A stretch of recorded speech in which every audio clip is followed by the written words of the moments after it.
All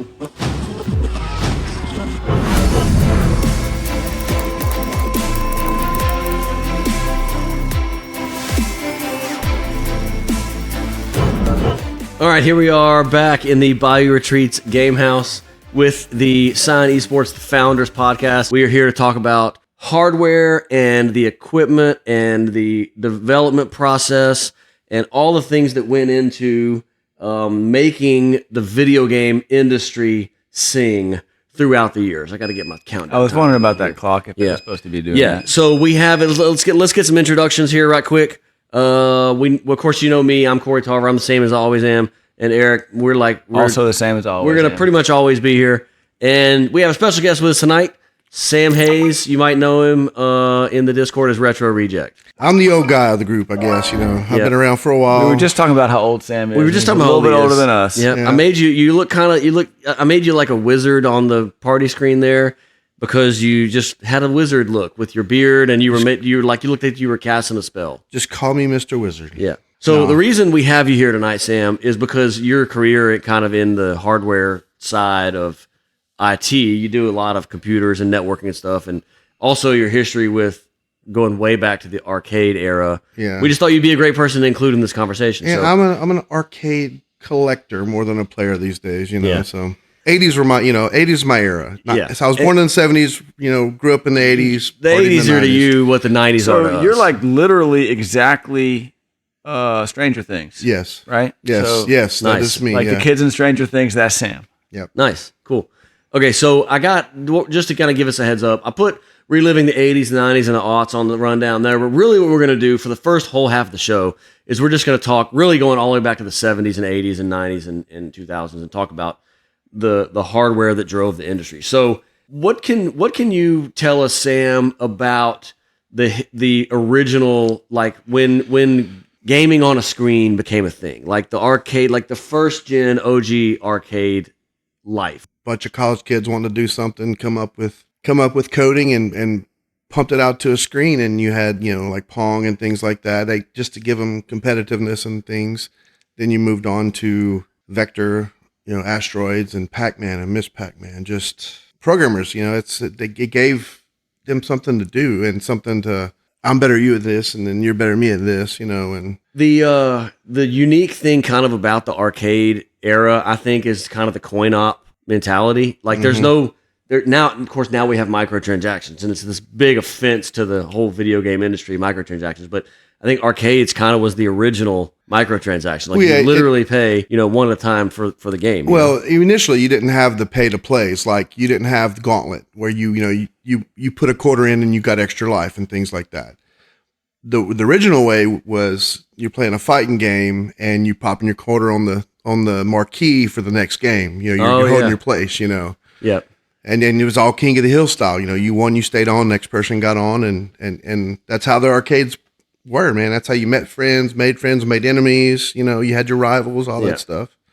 Eric, did you do any homework about the hardware that drove the arcade era? Well, I didn't do a lot of homework because I try not to do homework because then I would spend the whole week memorizing everything I could, and then it would be no fun for me. Yeah.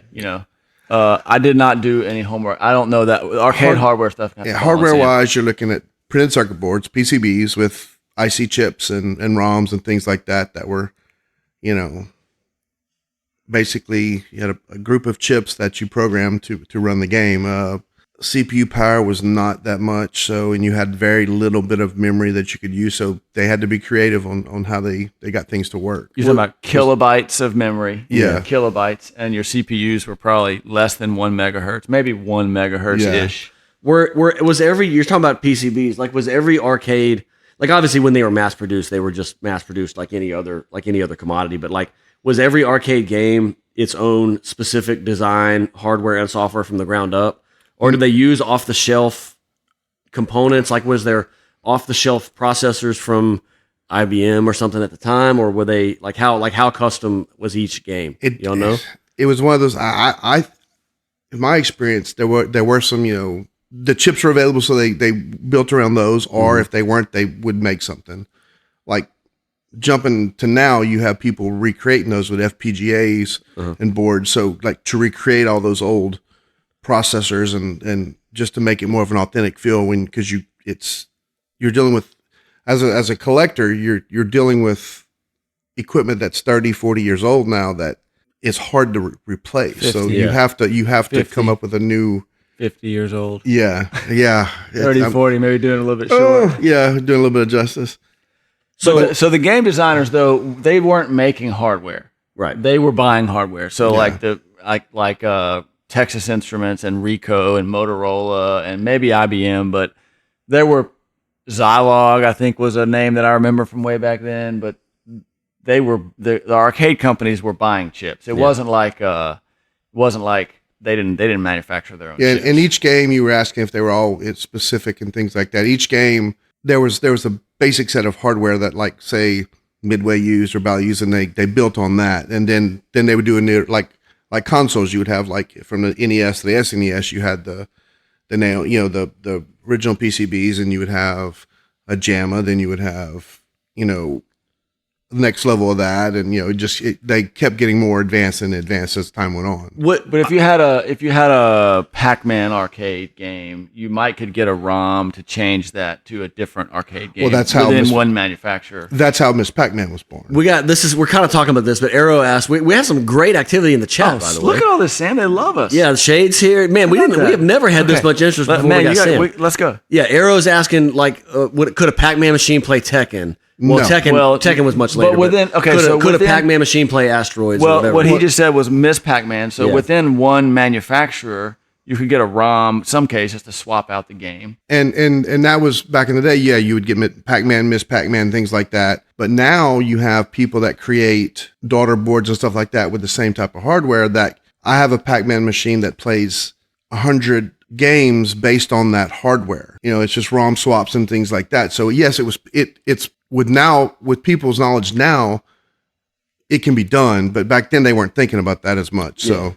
But as an arcade, if you owned an arcade, Midway would try to sell you a new ROM or something like that. They would sell, yeah. If you were the arcade owner, that would definitely. You had dedicated cabinets, and then you had kits that you could actually pull out the boards of one machine and put new guts into it and create a whole signs too. You probably swap out the marquees and the control panels, and put new decals on or whatever. Yeah. So we're talking about right now is like mid 70s, right? I think you're looking at early 80s. Early 80s. Okay, well, because everything would have been big enough that you could see it. Like that, like back then, you could see. Okay, there's the CPU, and you could hold it, and then you could probably look at traces. That's going how along.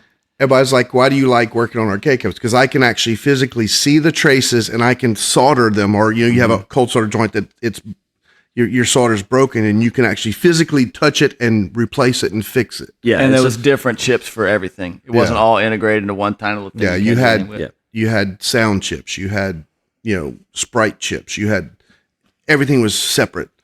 And so the golden age of the arcades was the very late 70s and very early 80s, I think, because the earliest of the 80s is when the kind of home console revolution happened. When people started, I guess, having the desire to play these video games on their TVs at home, and also, I guess, the hardware companies realizing that it was feasible to mass produce them and sell them in console form. So, early trivia question. I'm just going to give you. We're going to sneak ahead to the trivia a little bit. Does either one of y'all know what the original, very, very, very first commercially marketed home console was? Astrocade? Bally's Astrocade? Nope. Or before that was actually multiple cartridge console, but Pong, yep, or the Telstar. So I think Pong was the first one that ran on a TV. Plug it into a TV. I think Pong may have been the first one of that. But I don't think it was. Pong was in 1970. I did a little bit of research. Okay. Pong was in 1973 because everybody thinks I thought Pong. Surely it's Pong. In 1972, there was a console called the Magnavox Odyssey. Magnavox Odyssey. Now that you say it, and I actually have an Odyssey, and I have an Odyssey 2. Now that you say it, I've heard of that. We did not have one. The first generation of Odyssey boasted the ability to display 3 dots and 1 line of varying length. Yeah, that's what the console could display. Perfect. So the games had to, and then shortly thereafter was Pong, and then I guess when did the Atari 2600 come out? That's what my first memory of a console, right? Yeah, I know the order better than I know the years. Yeah, like we were not alive when an Atari that was older than us. I think that was like Uncle Dwayne. Yeah. Like was a teenager when the Atari came out. Like that's something. I don't know that we were even alive when the Nintendo came out. While you're looking that up, Arrow says, were there issues of the original games where you could see the traces easier to fix than the new issues you may find then? Like if sound went out, would it be easier to find a fix on older machines? Even so, even is it easier to troubleshoot and trace the problems? Yeah. Oh yeah. Mm-hmm. I would say even since we've been alive, it's gotten so much more difficult to troubleshoot hardware problems. You're basically only troubleshooting software problems now. Used to you could go take out a piece and you can't do that anymore. Yeah, I was still able to physically repair like NES systems and SNES systems and things like that because I could trace them and do stuff like that. To answer your question, the 2600 was released September 11th of 1977. 77. Okay, yeah. So we were negative. We were 6. Yeah, I was born in almost 2. Almost 2. Yeah. So let's talk about. We're getting into the early console generations. Let's talk about the video game crash of 1983. Like the consoles that were around and all the games that were around then was like the late 70s and the early 80s, right? So what are the causes and ramifications of the great video game crash of 1983? Do y'all know anything about that? Well, one of the main causes was a mass flooding of garbage software. That was one of the games not being good and the industry being flooded with garbage software was one of the main causes. That's why Nintendo got real protective of their IP. When they came out with all their brands, they were very protective of this is going to be a Nintendo product and it's going to be a quality product. Yeah, I don't know. We were not alive then. I only know what I have read. Wasn't the NES kind of like I think it single-handedly got us out of the video game depression. Yeah. So the 8-bit consoles, of course, now we're to the point where the difference in only Sam is alive, right? And now all three of us are alive. So the NES console, like we remember an Atari, but we didn't get an Atari. We didn't have Atari already was around. But we got an NES. I remember having an NES. The first console I actually had, besides we had a TI-99 4A, which was a computer, But then the first console I actually had was an Arcadia, which is kind of the same as like the Magnavox, the Odyssey 2 era stuff like that. And then I bought myself a Sega Master System. I was a Sega guy back then. Sega Master System was the 8-bit. I have no memory of Sega Master System. We don't either. I've never seen one. I wouldn't recognize it. We were talking with Dustin about it and looking up some games and stuff, but we got some guys that obviously know the history because we got Shade and Arrow are talking about E.T. Shout out to my homies in the E.T. landfill. Which is there may or may not be a trivia question about that, but like literally the worst game of all time. But you got to realize there are worse games than E.T. Trust me. That E.T. Atari game is famous for. It's more famous for being just pallet loads of the game being buried in the Arizona desert. And now they found them. They went and dug them all up and everything else. And I think that's kind of like the iconic, image of the video game crash. Is there's so much crap on the shelves that nobody wants to buy. Well, the .com bubble was anything. .com bubble was kind of the same so way. Much junk out there. Cannot do anything with this. We just have to go find a place to dig a hole and bury it. Well, and I remember getting games at like the drugstore. Mm-hmm. They were just everywhere. K&B, Eckerd's. There's a little video game there. Okay, so 8-bit console era. What does 8-bit mean? So from here on out, you're gonna have to tell me shut up. Okay, because I could do this. Hey, I appreciate that because I have them all, but you could.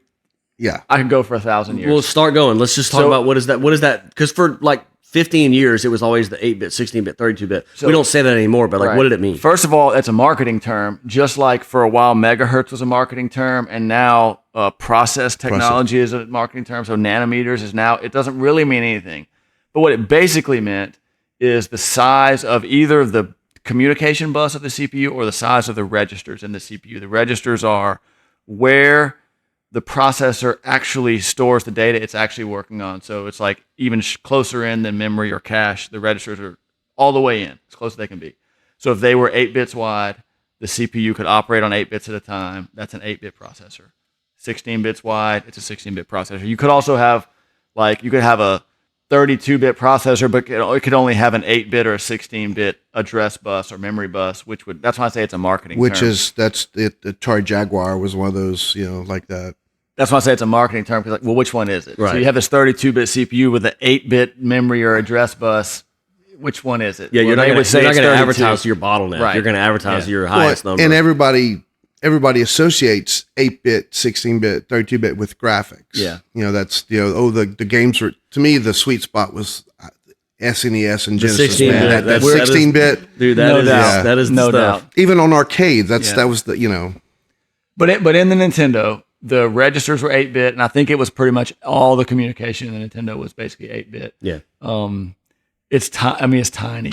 Like 8 bits it's tiny. There's not a lot of data there, and I think the Nintendo had like maybe a kilobyte of RAM, I think it had 2 kilobytes of RAM for the CPU. Yeah. It wasn't. Everything had its own RAM at that time. How did I want to talk about this? It's kind of probably sets itself up to go through to the modern era where the music is more traditionally what we'd expect to hear, even like on the radio. Like now, the sound in modern games is no different than what you'd hear in a movie on the radio. But how did the sound of these games work at the time? It's all MIDI programming, right? Yep, it's all MIDI programming. I'm not sure that those Nintendo and back are even MIDI. I think they were like a audio wave at this frequency. Yeah. Like I think the audio processing was just like a DAC to send it out to the TV. I think it was literally like play noise at the, this tone at this. It wasn't I don't even think there was like MIDI. You have a voice. You have I think it's called a voice. Yeah, it sounds voice. like this. Right. Yes. Sounds Yeah, like voice, this. yeah. Sounds like this. But I think on the Nintendo and back, it was like make a buzz at this frequency, and you make music with different the buzzes. same buzzes or different buzzes at different frequencies. I think. Yeah, I can't think of what's the like. I keep thinking oscilloscope, but that's not the right word. But a machine that just generates a tone. There, like you just turn the knob and it generates a tone. Oh yeah, You can do that with an oscilloscope. Yeah, and that's like toner. so what you're saying is a tone generator. Yeah. See, in the oscilloscopes that I think of as doing vector graphics for the older arcade cabinets as well. That's why I think of oscilloscope, because you could produce those on the oscilloscope. Yeah. A really nice oscilloscope, by the way, is very expensive. Yeah. Like many thousands of dollars for a good oscilloscope. But then when you get into Nintendo, or at least by Super Nintendo and forward, it's just more typical MIDI that we're familiar with now. Because Super Nintendo had great music. Yeah. It was definitely good MIDI songs with voices and those kind of things. And it's like, so like Nintendo was not. Like the console could play, like the cartridge would come with a list of voices and also like the MIDI tablature or whatever, and the console could access a certain number of those at a time and play back a certain number of them at a time or something like that. So everything had a different processor for everything. So the Super Nintendo would have had an audio processor that was separate from the main processor, and would have an audio RAM, and it would be how many sounds can you fit at a time into this audio RAM, and that would be loaded off the cartridge. And then I don't know what the number is, but it would only be able to play a certain number of sound effects at the same time. So like 4 or 8 or something, number of sound effects at the same time. So let's go back to 8-bit right quick for a second, because we skipped over it pretty quickly, and you are a Mega System guy, right? So we don't know anything about the Sega Mega System. We are NES all the way, but we got to talk about the. I'm sorry, NES. I'm sorry, the Sega Master System. Mega. I'm thinking I got The Mega confused. It's Drive. the Mega Mega Drive Drive. in Japan. We got to talk or about the whatever, Nintendo loading like this, but go ahead. Yeah. So take us back for a second to the Master System, and what other consoles were there in the 8-bit generation? Like what else came out of the video game crash? Nintendo. Other than the NES. NES. Well, Atari still had Atari was still in the game with the 5200. That was that was an 8-bit. Was that when there was a Commodore 64 PC? Was that Yeah. the Commodore 64? That was like a PC kind of. Yeah. Maybe around that time. Notable ones. That's about it. So what about the Master System? What was it like? What games were on it? How did it perform? How did it feel? Well, I saw Shade. Shout out to Alex Kidd. Yeah, that was a good series. That was one of the. I don't know what that is. But of course, you had Sonic. Sonic was the. Was there a Sonic? Was there a Sonic on the Master Master System? Or was he for Sega Genesis only? It was a Genesis, but I want to say there was one. You can pretend there was, and we would. Let's believe say would believe sure, you, but we would absolutely believe you. So did the games go into the Master System like this? Well, the Master System the Master Systems came with a built-in game, Okay. so you actually could power it on and actually have. Hey, a game Shade to says play. there was a Fantasy Star on the Master There System. was a And Fantasy he says Star. there was a Sonic on the Yeah, I Master System. played Fantasy Star was my intro to RPGs. I so remember yes. 3 and 4 were awesome. Yeah, games. I don't did remember Fantasy Star 1 and 2. Yeah, we would. Oh, yeah. Oh, I just squirreled. Oh, yeah. You were talking You know, I was asking about how cartridges and then loaded. actually- it came with the game. It came with a game, and it had cards, so you could actually put so you had cartridges and you had smaller games that you could fit in the front of it as well. But yes, they were on top. Unlike the Nintendo. Where So you the push and Nintendo, click. what I wanted to mention about the Nintendo is the Famicom in Japan, it loaded like that. So the ROMs, what are you looking at? Juana Tarver's in the chat. All right. Hey, Mom. Hi, Mom. Oh, what? So the cartridges on these old systems, the cartridges loaded in, and you're actually, speaking of cartridges, you're actually completing the computer. It's not like the Nintendo Switch is a memory card. You load the game off the memory card. It wasn't like that. You're completing the computer when you put that in there. It's parts of the computer exist on the cartridge. Anyway, so the Famicom, the games went in like this. And the Master System, all that, they went in like this. But for the Nintendo, they wanted it to look like a VCR because Americans were comfortable with VCRs, and that's the way VCRs loaded. Mm-hmm. And they wanted it to look like something that Americans were comfortable with. And so they made this contraption for it to load like this. And Really? So you put it in, you put the cartridge in like this, and then you push it down and it locks into place. And they called it zero insertion force, but it was like a little bit of insertion force. And then the on the cartridge, it was like metal things like this that it like went in between and they bent a little bit. And so anyway, I think you were alluding to it earlier. That's a disaster. Yeah. It was a disaster. Oh, yeah. They worked. I'm not saying they didn't work. They worked, but the other ones worked forever. And the Nintendo ones would slowly degrade over time. Yeah. And that's when we got into this blow-in thing. And Nintendo long ago had long since said, do not blow into them because moisture is one of the things that damages them. So when you go, you're making it You're worse actually making by it getting worse. spit Yeah. all over it. And You remember what were some tricks? You remember any tricks to get it to load? You remember? oh my God, you would yeah. push it all the way and pull it out. Push a it little in bit. again where it was Right. just barely touching That's the the one I front. was gonna think of. And like if it Yeah. clicked down and hit the front a little To bit. where it was that's- just oh, really that's click- perfect. It would push a little bit further in. Right. Yeah. But actually, I repaired so many NESs. They actually made an angled insertion, like it was just a single bloop, and it was it. And then very, very, very later, there was a Nintendo that loaded. They did from the make top. a right. like That a was more second like a gen Famicom. that was just. But yeah. that whole blow on them, and then Yeah. and then you could just do it again and again and again and again and Yeah. again. But the catch is, even with that though, even without the cartridges, if we want to jump up to the 32-bit real quick, Sony, you had the same thing. It was like, oh, come on, please. Because your optical drives, the lasers would go bad Yeah. on them. So it's like, oh man, There's always been hardware. Oh yeah.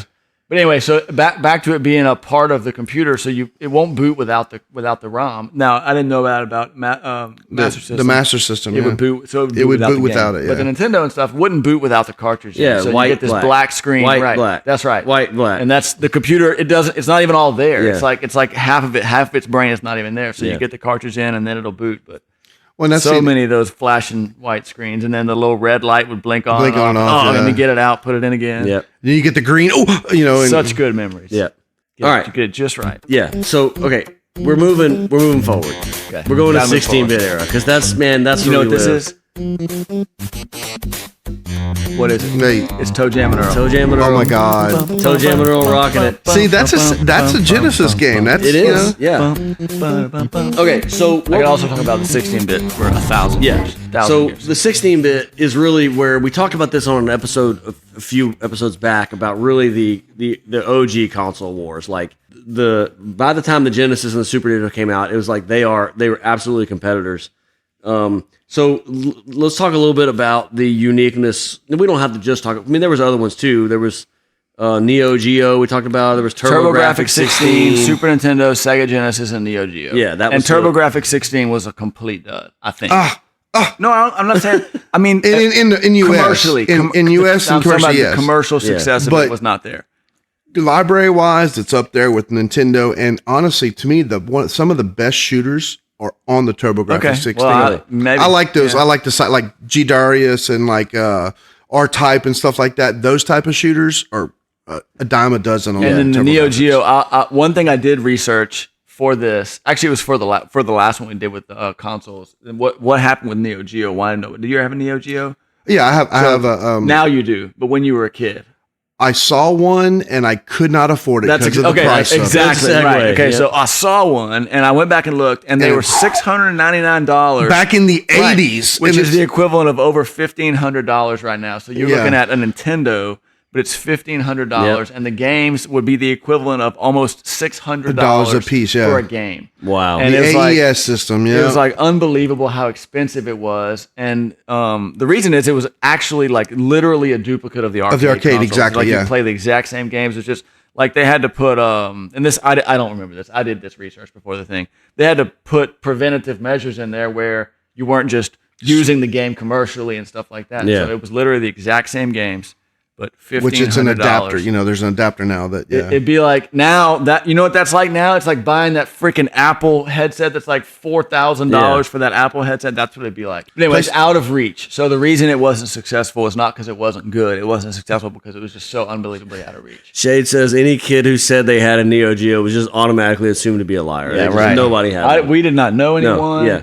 We would see every once in a while you'd see a commercial for it. Like that Bonk game was Bonk on Neo Geo. Yeah. Was it? Yeah, well, okay. I remember Bonk that. was on. Yeah, it was also on TurboGrafx Was too. it? Anyway, we didn't have one because they were so unbelievably expensive, and I didn't realize that until I went and looked it up. But that's the 4 players. But the only really real players are Yeah. Nintendo and Sega. Okay, Super so Nintendo. Genesis versus SNES. Like, what were what were they trying to make their niche be? We talked about their marketing niche, about Nintendo being for the family and Genesis being kind of the hipper, cooler, Well, like edgier one. But like, and what also about sports. Sega did a lot better game. Sega a did a lot lot better more with sports, and we yeah. talked about arcade ports. It went to Sega a lot more. But like, Mm-hmm. what were their technological niches? Were there any different philosophies from the technical side?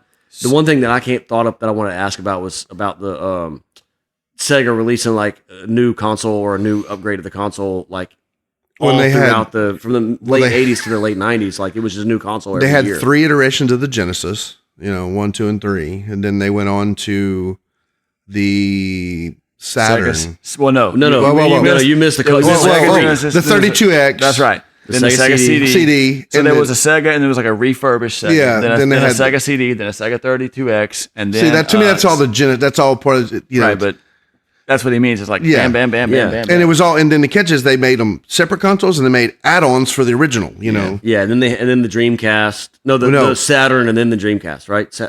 Sega Saturn, then Yeah. Sega Dreamcast, And the Dreamcast was like mid, like that was like 92 or 93. And to me, or that something, I the think. Dreamcast is probably like for the SNES for Nintendo. The Dreamcast is that for me on the Sega side. Yeah. and none of those were commercially successful.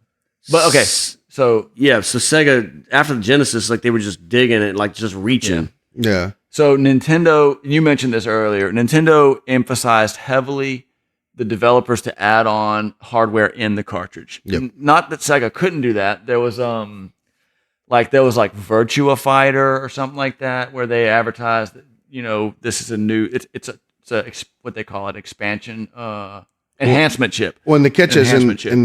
not On the SNES or on Genesis? On Genesis. On Genesis. But on Nintendo, there was like dozens or many of these enhancement chips. The Super FX chip is the one that everybody knows. Yeah, Star that's the one from Fox, Star Fox and that racing game. Yeah, cruising. what was No, that 3D? It was, with- yeah, like the big monster truck and the little Stunt Race. Stunt Race FX. Yeah. Anyway, so the Super FX chip.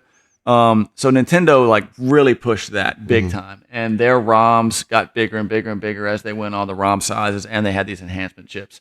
There wasn't just the Super FX chip though. A lot of later games had enhancement chips, and there were some really late games that had enhancement chips just to compress the data.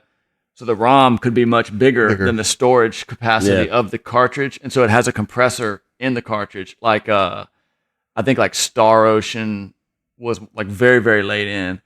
And then the other famous thing I know about enhancement chips is there's like 20 or 30 games late in Super Nintendo. Super Mario RPG is one of them, where the enhancement chip was like basically more powerful than the Super Nintendo. So like it had the Ricoh CPU in the Super Nintendo the enhancement chip was like one of those that operated twice as fast. Yeah. Because it was so much newer then. You're talking about many, many years after. Right. So you pop in Mario Legend of the Super Mario RPG, and there's a chip going in with the cartridge that's more powerful than the CPU that's running it. And it was but the console was designed for that. That's Yeah, what it I'm was saying. made- Like yeah. because they knew Nintendo that pushed we it don't heavily. want to spend a bunch of money on a processor that's going to be out of date 3 years from now. That's exactly right. So They designed looked longevity the- of their systems. And Like the which- cartridges had like empty pins on them. Yep. And the developers could There just was put whatever more- co-processors in they wanted. Well, to. there was more pins Yeah. if they had an enhancement chip. So Yeah. the dock had more slots. Yeah. For like maybe it was 32 pins. Yeah. But if there were no enhancement chips, it only had 16 pins. And Nintendo designed the enhancement chips sometimes, and they would lease them out to whoever. And then also some third parties would design their own enhancement chips. Some games would be like it would only be like 2 games from one manufacturer had its own chip in there. Yeah. But that the Super FX chip was the famous one, and then the other big one that I was talking about was just called something simple like Super Accelerator 1, and like 30 or 40 games used that one. There was one that when I was doing a little bit of reading, they had audio coprocessors and all kinds of other things. But one of them was like the audio they had a stuff. math coprocessor that was specifically just for drawing like vector shapes, diamonds and triangles and circles. And like the one that came up in my mind was in Chrono Trigger. There's a lot of geometric patterns in the magic spells, like Delta Force that draws a That was kind of a almost bespoke certainly a triangle coprocessor doing right? that. And it was a math coprocessor to draw those shapes. And then like Luminaire had this dome shape, and those were all. There was a specific geometric shape coprocessor for those types of art, that's pretty cool. They would they also would have their own RAM on the cartridge, so everything had its own RAM. So if there's a coprocessor on the cartridge, it would have a 2 kilobyte or 4 kilobytes of RAM on the cartridge, and then the famous thing they all had is battery backed up. Some battery backed up RAM for saving things, which I don't think Nintendo did. Because Zelda, you could say. Yeah, NES Zelda, from their very beginning. It did. Mm-hmm.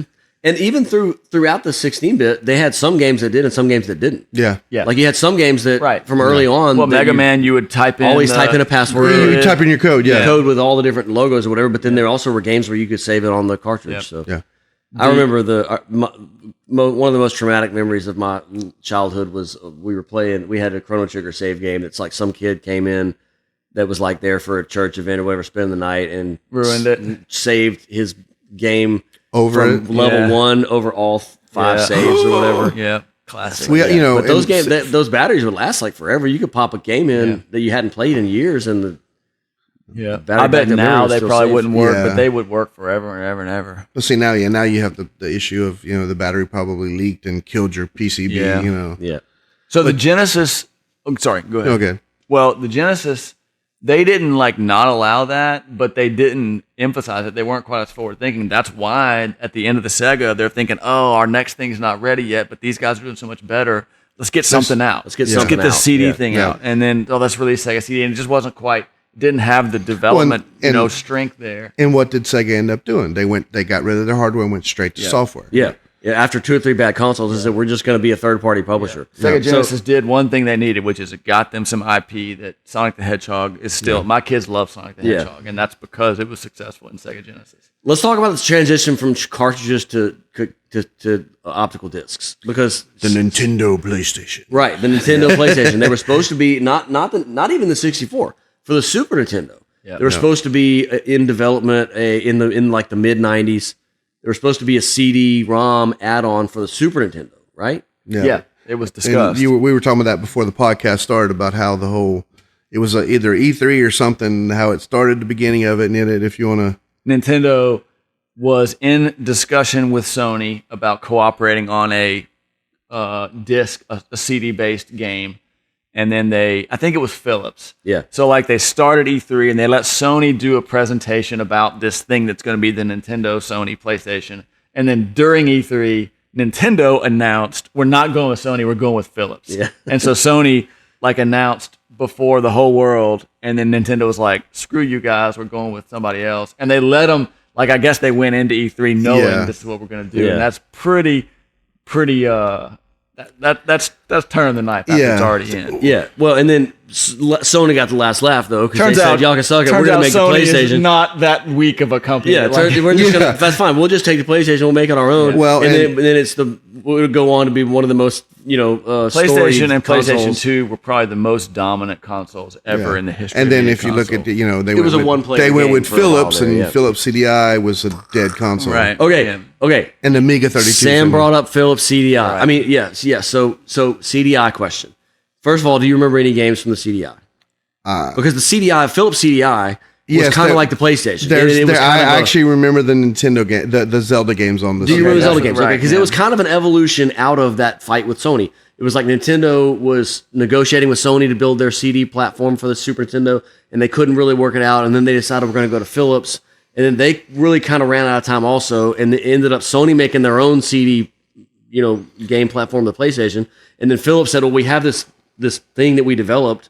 We were going to license it to Nintendo, but we're not going to now, so we might as well just release it as our own Philips CDI." So, do you remember any other games other than the? Well, see, and I get the CDI and the 3DO mixed up. So Yeah, they had like Sewer Shark and Sewer Shark was on the Sega CD, and it might have been both. but it was on both of them. or it might have been 32. And they even had it was to me more of the CDI and the 3DO stuff. The CDI stuff actually had it in schools. They had educational stuff on it, and I remembered more of the movie, almost choose your own adventure That's type game. That's what Philips, the CDI was very much a choose your own adventure type. It was these animated, it was full motion video games where you're watching the movie and at some point you have to press this button or else your guy dies. We remembered Revenge of the Ninja, and I thought Dragon's Lair was CDI. Revenge of the Ninja, Ground Zero Texas.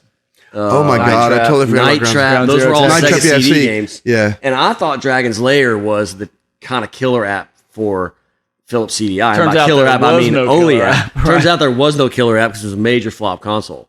But that was a very, very tumultuous time making that transition from cartridges to CD-ROMs. Nintendo, they said, we ain't doing that. We're sticking on cartridges for a whole other generation. Yep. The Nintendo 64 was sort of a cooperative development cycle with Silicon Graphics, SGI, which was like when we were little, Silicon Graphics was like the famous name in 3D. And Nintendo said, we're going to stick with cartridges because we don't, basically, we all agree. Nintendo said, we don't want load times. These load times are ridiculous. Copying all this stuff off the disc is intolerable. We're not going to do it. We're going to stick with what we know, stick with the cartridges. Then there was a plan to make a disk drive for the Nintendo 64, but later, and they had the DD drive, which was, I think it was just in Japan. Was it just in Japan? Yeah, it was just in Japan. Yep. So Nintendo stuck with cartridges. Famously, everybody knows, somebody mentioned in the chat, Squaresoft says, we're not doing that. PlayStation's where Squaresoft is going because they wanted the videos and the music and all that stuff. Like, they wanted you to actually be able to, have voices, music, and stuff like that. They were pretty, Squaresoft, and they kind of told Nintendo to suck it, really. Like, they were pretty ballsy because they were coming off of, 1991, Final Fantasy IV. 1992, Final Fantasy Mystic Quest, not that great. 1993, Secret of Mana. Right. 1994, Final Fantasy 3 to us, Final Fantasy 6. 1995, Chrono Trigger. Yeah. So Square says we're the stuff, Nintendo, and it was kind of a battle of the titans, I think. But Nintendo kind of said, "Yeah, well, I guess y'all can go," and Square said, "We're gonna go." Yeah. So actually, I found out Secret of Mana was in development during that negotiation. By the time Chrono Trigger was extremely early in development, but it was in development. But it was early. It was late enough that they didn't not know if they were going to have a CD-ROM attachment or not. They knew it was just going to be a cartridge, so they designed it to play the best it could on the cartridge.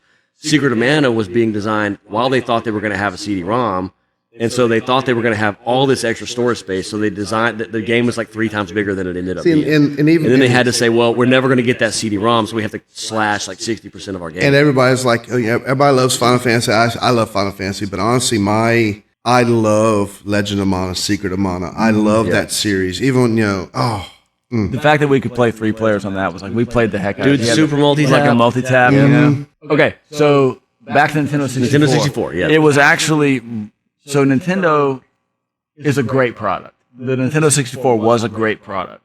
It didn't have the development strength. I don't know if maybe it was really complicated to develop for, but it was a very, very powerful CPU. I think it was roughly equivalent to like a Pentium, like about that time. It was like 100 megahertz. Like if you remember back to like a Pentium, like the first Pentium, that's about how powerful the CPU in the Nintendo 64 was.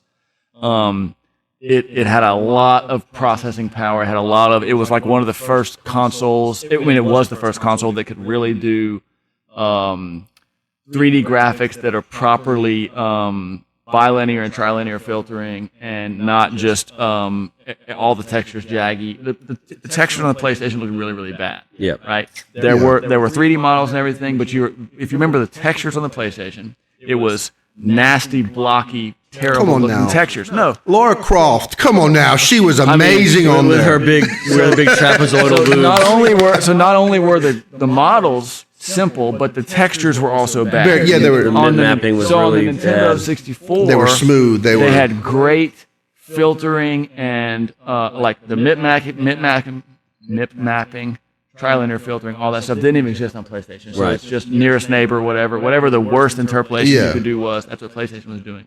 Nintendo, it would have been a lot better, but there just wasn't the development strength behind it. And I think the other thing was, I don't think Nintendo realized how important.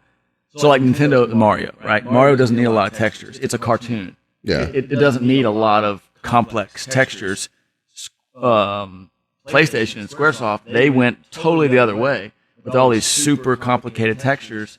I think Nintendo kind of missed the mark on, they have all this 3D rendering capacity, but they didn't allow the developers to have the complex textures that PlayStation had when they could have run them. Yeah. It could have run them and looked great. A lot better. Well, like, Perfect Dark, GoldenEye. Perfect Dark, those games were fantastic. Yeah. They were great games. Now, Perfect Dark, you could make that game run so bad. Dude, like, yeah. We used to do 4 of us against 8 Dark Sims. You could make it run versus 8 so Dark Sims. bad. Like, you get like 5 frames per second, maybe. But anyway, I think so. Nintendo designed the Nintendo 64 with Mario in mind. So like the texture memory was like so tiny, you couldn't even have a complex texture, even though it could render the heck out of it, and it could look all smooth, pleasant.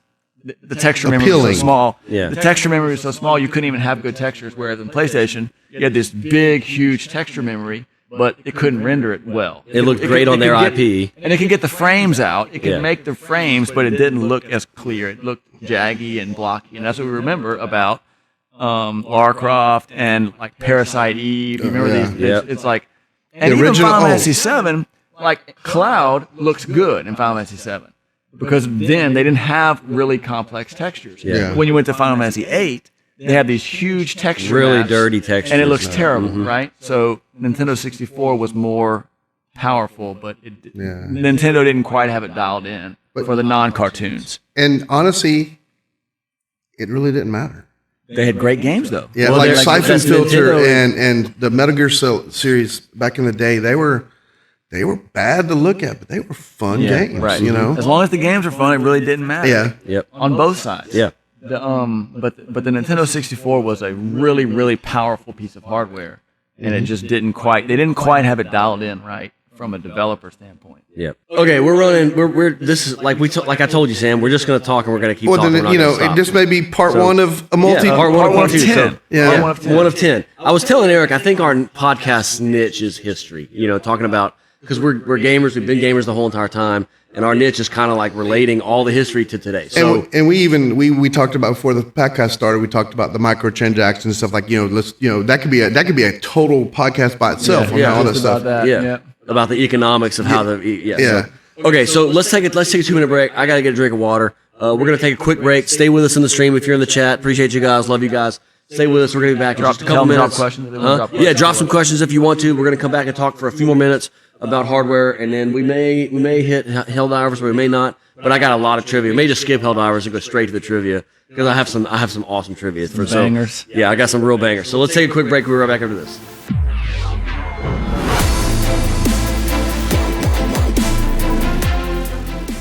Yeah. All right, we're back. Thank y'all for waiting. I needed to get some water. I needed to take a little break, but we're gonna pick it up where we left off.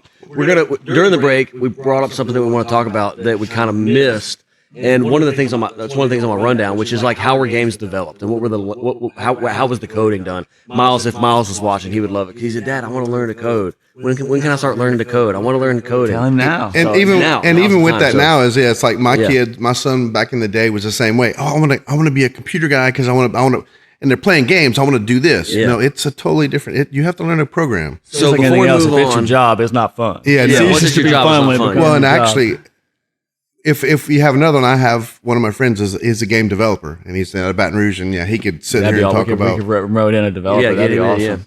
yeah. Okay, so all the way from the originals to now, like how are these games? If you were writing these games, not the hardware, the software, how did it work? So back all the way back, it was assembly language. Which what assembly language means is you're still writing mnemonic. You still write load and store and stuff Yeah. like that, but you're talking the language that the CPU actually executes. So there's no I don't know what the word is. There's no abstraction between what you're typing and what the CPU is doing. It's literal translation. And so you have to know the hardware you're developing for. There's no abstraction layer, so you're developing for the Motorola 68000 on the Sega Genesis or the Ricoh, whatever the Ricoh is on the Super Nintendo, and you have to know, okay, I have this much, texture memory here. I have this much. The audio processor has this much memory, and my cartridge is this much.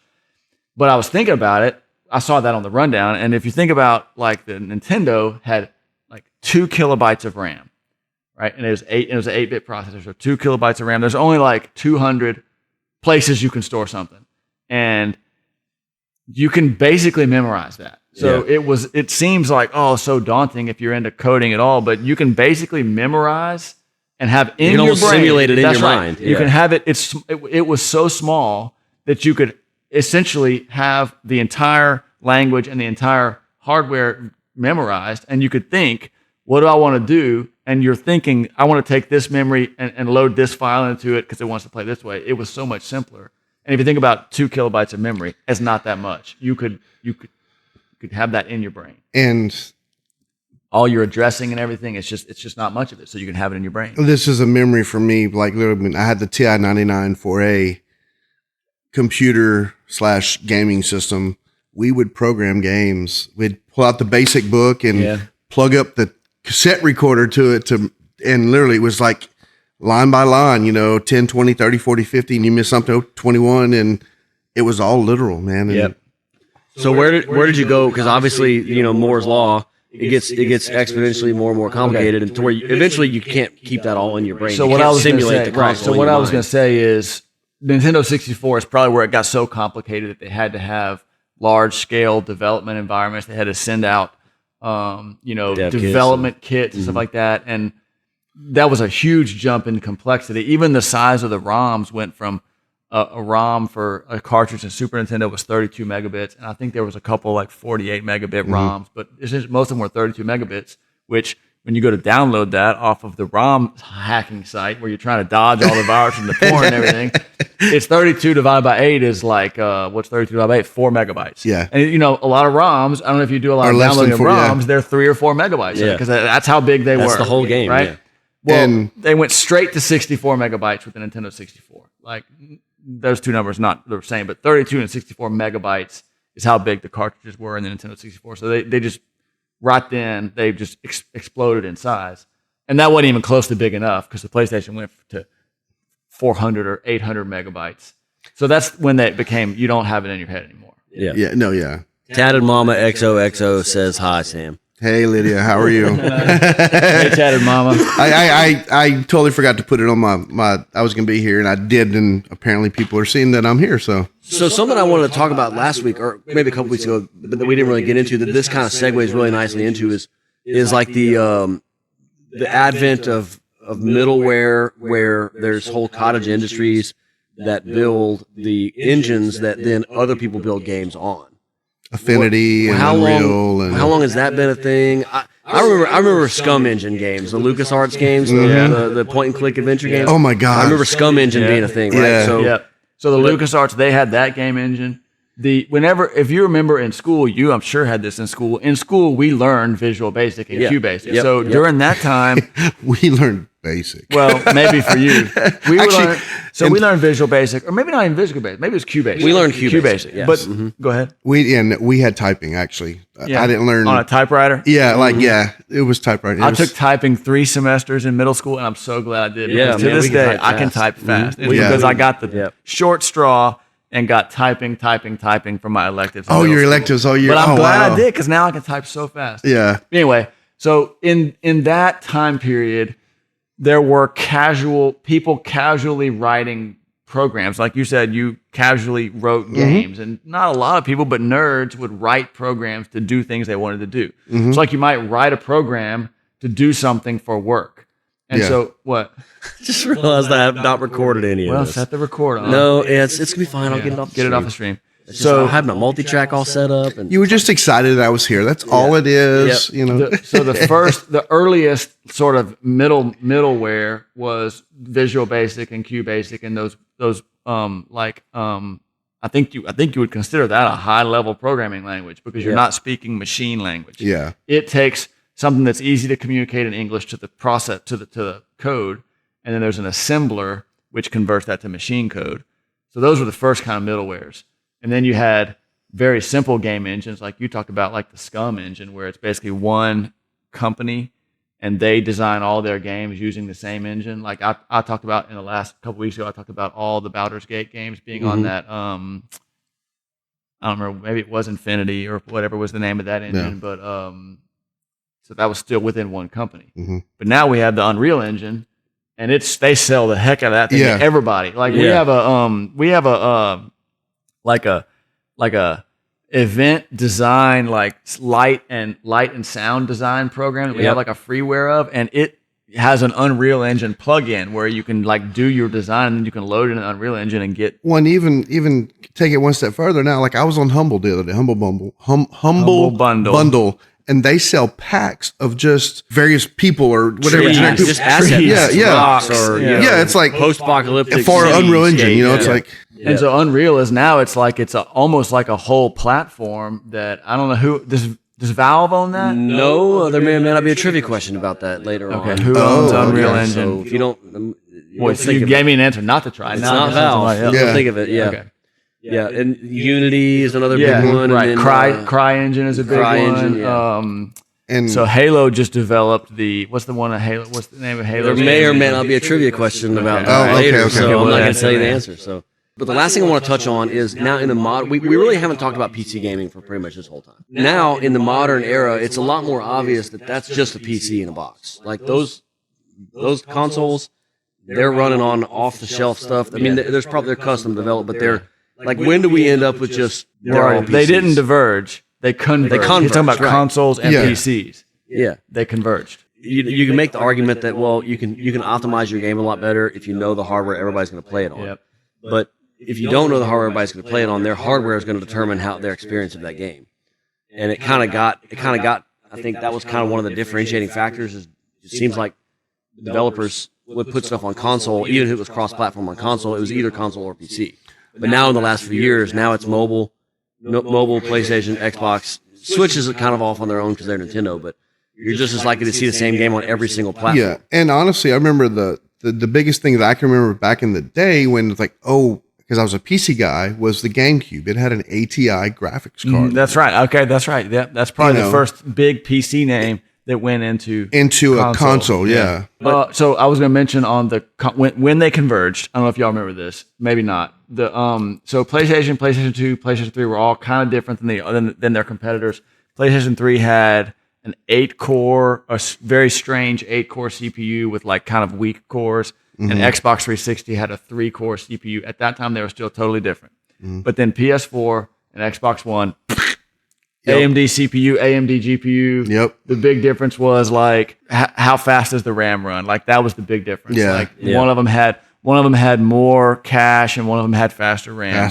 Yep. And then you have Xbox Series X and PS5, and the difference is like one of them is like goes this way, and one of them is like goes this way. Like it's like there is no difference. Yeah. It's like there's absolutely no difference. I want to say were we actually at one of at the convention talking about like the iterations of the Xbox Series X, Series S, all stuff like that. And like one of the previous generation ones that the Xbox Series X is faster than the Xbox Series Okay, S. so an Xbox Series X is fast. No, an Xbox One X, One yes, X. that's yes. is faster than Xbox Series S. S, yeah. Right. But the Series S does have the super fast hard drive, the M2 hard drive. Yeah. So I did for The Witcher 3 on my Xbox One X.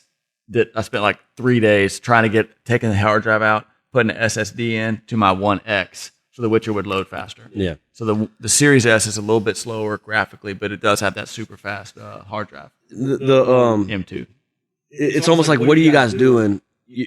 Talking about Xbox, you got the Xbox One, the Xbox One S, the Xbox One X, the Xbox Series S, and the Xbox Series X. That all came out within a matter of just 3 or 4 or 5 years.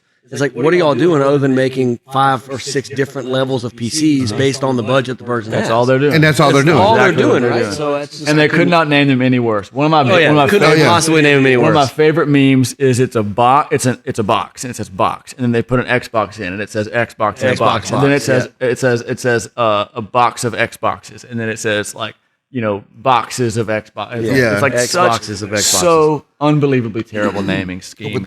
The only thing worse than Microsoft a naming scheme is the Windows. Is well, I was gonna say that like the Intel has been really, really good about naming their CPUs for 20 years. It's just like a number, and the number goes up one every year.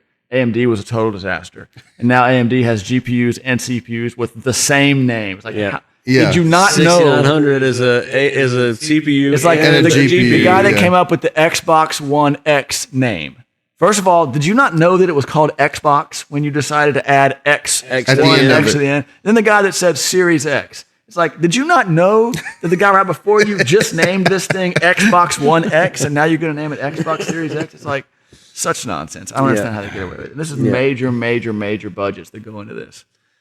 All right, Lewis's question. Was it Lewis that asked the question about Pilot Oh, Wings? yeah. Pilot Super Nintendo. Wings was Well, a I remember Nintendo first-party game, and it was actually a launch title for the SNES. Was it? We talked about 2 weeks ago, I think, or maybe we talked about the launch title. It was a launch title? Super Mario World, Pilot Wings, SimCity, Yeah, that's right. F-Zero, Yeah. and R-Type 3. So Pilot Wings, while I'm getting ready for trivia, your favorite era? I do have a copy of Pilot Wing 64, but have I ever They were played very it? similar. Pilot Wings 64 didn't have the magic. I don't think the Pilot Wings did. So Eric, favorite. Favorite. I'm gonna say I remember playing with the rocket belt the most, but I think you got that earlier. The hang glider was like at the end of the game. You had to unlock the hang glider. And I remember seeing the hang. That's what sticks in my mind. And so in my I think you head- had to pass the other ones at a certain level And so before in my you head, get hang glider. because of that was like the pinnacle of the game, and the challenge was the highest with the hang glider. I think the hang glider is probably my favorite. Yeah. Pilot Wings had mode 7, like the entire thing was The whole mode entire 7, game all was this Mode was 7. It was like the game that and F-Zero both were like, this is an F-Zero. advertisement for Hey, they had SNES F-Zero Mode 99. 7. Have you played F-Zero 99? I have not. Okay, this is so casual. You should do it too. F-Zero 99 for the Nintendo Switch. It's identical to F-Zero. Instead of 4 players, 99. Oh, wow. yes, sir. It's chaotic. It's the battle royale and it's on a a racetrack. Nintendo first party. You get it for the Switch. Okay. They have online multiplayer, and it's mass chaos. It's F-Zero, but mass chaos. Part of the game is staying alive through the game, and if you finish in like the top 15, like you're doing really good. And wow. every game has 99 racers. Now they may get like 50 humans, and then it'll be computers that fill it in. But it doesn't look like SNES F-Zero. Just like it. It's Are you F-Zero serious? from the Like SNES? SNES? Just like it. I mean, Yeah, okay. just Oh, wow. like now we play these emulated games with smoothing and stuff like that. It's Yeah. probably got some. Yeah, some polish to it, but it's still. But I mean, it looks indistinguishable from your memory of F-Zero, Are the but with 99 cars on the track. sounds awesome. are the tracks bigger? No.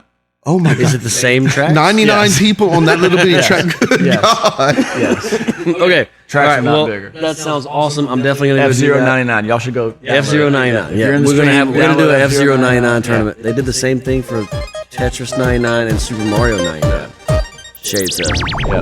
Okay, so it's trivia time, and so it's Eric versus Dustin versus any guest we have. So Dustin's not here. We didn't talk about him any, but he's off playing Dungeons and Dragons. But this is going to be Eric versus Sam versus the Discord. Oh. So we're going to do it. I got a bunch of good questions.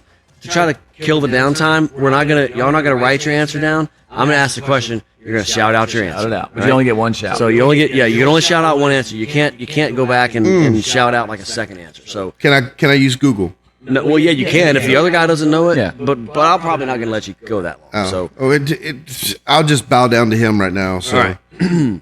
So here we go. Here's how this is set up now. The Wheel of Destiny is the decades of history, and most of these questions are about the game hardware. They're not like all just like. Oh, so the hardware stuff. Yeah, it's hardware focused. I concede to Eric already. Well, let's just see what happens. You might do better than you think. Oh, I'll have an answer, but it may not be nowhere near the correct thing.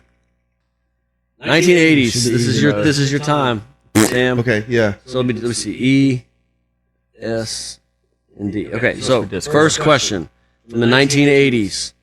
Which side-scrolling shooter was released in arcades in 1981 and later found new life in being paired with Joust on a Game Boy port?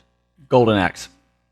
No. Side-scrolling shooter. Side-scrolling shooter released in arcades and then it was in 1981. Side-scrolling. Contra. No, Defender. Defender. Oh, Defender and Joust. That sounds familiar. It did. That was a Game Boy Advance game. Yeah, Defender and Sounds Joust. familiar, yeah. Defender Joust is how I was thinking. But see, to me, and I don't think of Defender as a side-scrolling shooter, but it is because it's a loops. But Yeah. All right, where are we going now? We're going to the 2000s. Yeah, well, It'll be fine. You remember on Conan Conan O'Brien. the year 2000. what Titan of the arcade and console markets announced in 2001 that it would no longer produce hardware to Sega. continue to function? I think Eric got that first, but we're going to call that one a tie because that was super close. They both answered it before the question was finished. So that's going to be 1-1, Eric and Sam. Let's go to the next question. Move through this quickly. 2000s again. What game did Microsoft use to launch itself into the home console Halo. market? That's correct. Oh, I got destroyed. What game? He got it on what game did Microsoft use to launch itself in the console market? I was Again, if I was really, really to be clear, I would need to say Evolution Evolved. to be more Combat Evolved. I'm Combat sorry. Evolved. Specific. Halo Combat Evolved. All right. yeah. Props to Halo Sam. Combat I just Evolved. didn't have. I knew. I would have known 2000s. it. I just didn't have time to compute it. And that's the game. That's the name of the game. This. Got to recalibrate for speed. All right, 2010s. Recalibrate for speed. Uh-oh. What is the name of the game engine that was developed by 343 Industries from the ground up for Halo Slipspace. Infinite? Eric gets that one. Eric gets Slipspace engine. We talked about it earlier, but we didn't say the name. 1970s. Ooh, this might need to be. All right, here we go. 1970s. What is the name of the first commercial arcade video game which hit the market in October 1971, a little over a year before Pong in the arcades? We just talked about it. The first ever commercial arcade Space video game. Paranoids. No, it's not Space Paranoids. It's Oh my God! I think Sam might kind of know it. I can see the cabinet. Anybody in the Discord know this one? Centipede? Nope, it's not Centipede. The game is called Computer Space. Space, And it yes. also was called Computer Space Space. War. Space War. Okay. Space War. I can Once see it the became- cabinet. Once It's it like- came, the same exact game got ported to consoles called Space War. Okay. Good job. I did not know that. I looked it up. All right, moving right along. Are people playing in Discord? That's a nobody get that one. I don't see Nobody's playing in Discord. nobody's playing in So Discord. it's just us. Yeah, It's just us. All right. 2010s 2010s again. All right, let's go down to the 2010s. Here we go. What game developer defended their use of always-on DRM during their mostly single-player games launch by claiming falsely that the game mechanics required access to cloud computing? What did you say? Blizzard. It's not the game developer. It's the game. Diablo. It's not Diablo. Okay. I don't know that. It was a super bad launch because Then of I know DRM. the other one. This one is specifically because they said I know it. They said You wanna take a guess? It was, Okay. it was launched DOA because they said that it required access to cloud computing game? to run the game. SimCity. SimCity. Oh, Yeah, SimCity. the Yeah. re-release of SimCity was a yeah. complete disaster. Yeah. Yeah, give him that SimCity one. 2013, and then no, I'm not giving him that one. He said No, you only get one guess. Okay. and the Diablo 3 launch, total disaster. Oh, that because was- of DRM. Yeah. But they just said, hey, you know what, we're sorry. Yeah. SimCity said, well, the game has to talk to the cloud. No, it has to doesn't. use cloud And computing. then, 2 years later, they turned off the then- cloud computing. And then, part. yeah, right. And then it eventually said, no, it doesn't. Yeah, so Yeah. it doesn't actually require cloud computing at all. So back to the 1970s. 1970s. What American video game developer and publisher moved from manufacturing into the interactive entertainment industry in 1973, delivering blockbuster franchises like Mortal Kombat Cruisin' and Midway. Jam? That's a tie. Yep. All right. Good job. What is the best-selling video game console of all time, having sold PlayStation 155? Eric gets that one. 155 million. Fix me Nintendo Switch though. You think? Mm-hmm. Yeah. The big thing, and what made the PlayStation 2 sell so many is it was great. Also, they made it for 13 years. Yep. They produced that console for 13 Shade, years. you were wrong, man. It was PlayStation 2. PlayStation 2, no doubt. What he said close. SNES? No, not even close. Only the Nintendo Switch is going to get close. Yeah, It the might be. SNES was like Well, the PlayStation 40 2, million or yeah, something, there not was even close. it so many years. Yep. Yeah. What 10-year-old game which could run on a potato, according to Tom's Hardware, Doom. received RTX ray tracing support in 2020? Minecraft. Yes, that is correct. Instantly becoming a standard, a benchmarking standard, able to bring even the most bleeding edge PC to its knees. My bad. Minecraft RTX is you can get 1 frame per second on the See, I on was, a and I was 4090. I was going that you could put it on anything like Doom. Yeah. They Will put it on will the it phone. run Doom? Yeah, will it run Yeah. Doom? Yeah. Yeah. Or actually, Run Doom on it is the meme. Yeah. Will it run Crisis? But Run Doom on it is Run like, Doom on Oh, it. Try to Crisis, get your, yeah. microwave run. That's Doom right. on it. Try to get your we vacuum. got a cleaner. 90s. Okay, 1990s. What is the name of the SNES graphics mode that allows a Mode 7. background layer to be rotated? Mode 7 is the famous, Yep, including to illustrate the illusion of a 2D texture map plane. Take in a 3D background space. and rotate it Rotate like it, this, yeah. and then do all this stuff with it. Yep. So the different modes is like there'll be a mode where it was like one background layer that can translate and it can play 10 sprites. Yeah. Or one background layer that never moves and you can have a whole bunch of sprites. That was the different modes. What's the And based on mode- processing power Mode and 7. Well, it was actually the CPU had to be able to switch into that mode. Yeah. And it's like that. It was that tightly attached to the hardware. 2000s. the year 2000. Yep. What franchise holds the Guinness World Record for most expansion packs for a video World of game Warcraft. series? That's not correct. It's not even close. When you think when you realize. Oh, no, Sims. no, I know what it is. Yeah, it's the Sims, no doubt. It has like 75. Well, because they're all these expansion little, packs. like, not huge expansion. Like, wow. Like, Lewis- let's put hairstyles, Yeah. and that's an expansion. Yep. Oh, yeah, Lewis Lewis got it. that one. Lewis is back. 2010s. Which of the 3 developers who currently rotate to fulfill COD's annual release cadence developed the original Call of Duty Ricochet. game in 2003? I don't know. That's Ricochet. one. That's one of them. Nope. Ricochet is their anti-cheat. Yeah. Oh, okay. Third party. Third party that does. Man, their, I used to know him. I don't even know if I even know him anymore. Treyarch. Lewis says Activision. That's a publisher. That's Yeah. not the developer. Treyarch is one of the 3. It's not the right one. I already Is answered. Sledgehammer one of them? Sledgehammer's one of them. It's Yeah. not the right one. So I got 2 of them, and it's Yep, not you that got 2 one. of them. And you so it's the missed third. It's the one he didn't say. Yeah. It is Infinity Ward. Infinity Ward. Infinity okay. Ward, yeah. Now what you say. Infinity Ward has developed the original Call of Duty. But to keep the money flowing in, The next answer is Naughty Dog. I don't know. Dude, they make some good games. That's 2000s. bangers only. Oh, I don't have any 2000s questions either. Corey picks. All right, Corey picks the category. We're gonna do 1990s. What console was shifted in mid-development to be the first primarily 3D focused hardware after its developers saw the success of Virtua Fighter in arcades? Sega. Wait. Sorry. Which What? console was the first primarily 3D rendering Nintendo console? 64. No. No, it was the Sega Saturn. Nope. No. Anybody in the chat got it? Dreamcast? Dreamcast. Nope. It was the Sony PlayStation. Okay. Oh. Yeah, that's fine. Yep. So nobody See, I gets was that thinking one. Virtual Fighter was on the Sega. Sony PlayStation was released before Nintendo. That's right. Nintendo Yes. 64 had a very long release. Like Yeah. when Nintendo Ultra 64 was coming. It was coming. It was coming.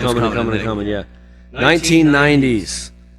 What studio publisher's abandonment of its so far exclusive relationship with Nintendo in the mid-90s Squaresoft. was... that We is were correct. talking about this. Yeah. I was This is like, interesting. Was mostly, rest of the question was mostly related to Nintendo's failure to develop a CD-ROM. oh wait, this is a competition. I'm sitting here just like, No, it's a race. You got to hit it. You gotta I'm hit it. like, he knows this. Well, you destroyed me on Halo. What I found out from researching that I thought was very interesting is, I was talking earlier about Nintendo really kind of being gangsta a little bit in the 90s. I mean, well, yeah, we're talking about Nintendo being gangsta in the 90s. When Squaresoft said, look, we're not doing this if you don't give us a CD-ROM, one of the Nintendo executives is on the record, recorded, saying, never come back.